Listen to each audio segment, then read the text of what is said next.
Hey, have you ever thought about how geography and feminism are connected? Gender roles are reproduced in a number of different spaces. They affect how we experience space and how we use it. We think that a feminist perspective is useful for understanding the underlying power dynamics of spaces. There are many factors, such as class, ethnicity, sexuality, to name a few, that intersect and affect how people experience spaces. Women's biological processes used to keep them back from engaging in public life. If a woman was on her period, she was hysterical, dirty, even cursed by the spell of her own hormones. Stigmatizing periods was a way of arguing that women's biology held them back from being equal to men.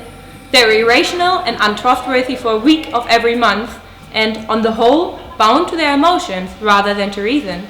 Thankfully, society has progressed beyond this ridiculous and backward view of women. Hey, why are you so grumpy? Are you on a period or something? Wanna have another cup of tea? No, it's kinda late. I think I'm gonna go home. What? You can't go home. Why not? It's late and dark, and it's dangerous. Would you ask a man this question? Why do women have to be afraid of walking home or traveling alone?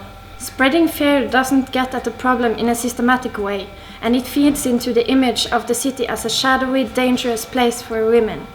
Over the years, these stories seep into our own narratives. That, in turn, discourages and restricts women from walking alone at night. Add in everyday catcalls, and many women feel sexualized and vulnerable just for walking down the street. The feeling of safety is therefore very much a geographical question, since it restricts people, especially women, from using the space freely. Have you heard about the Bechdel Test?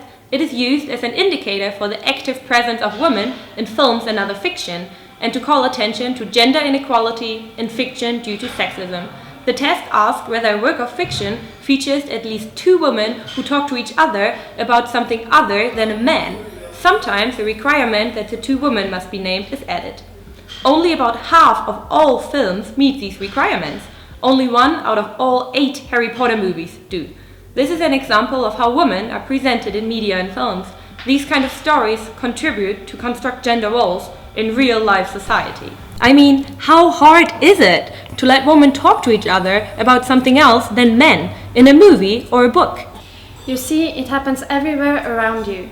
You might have seen or experienced one of these situations, but this does not only happen in physical spaces like the workplace or a supermarket, but also in non-physical spaces such as narratives and language in the media, the internet, politics, and many other spaces. Here we have presented some examples of how geography and feminist perspectives can be linked.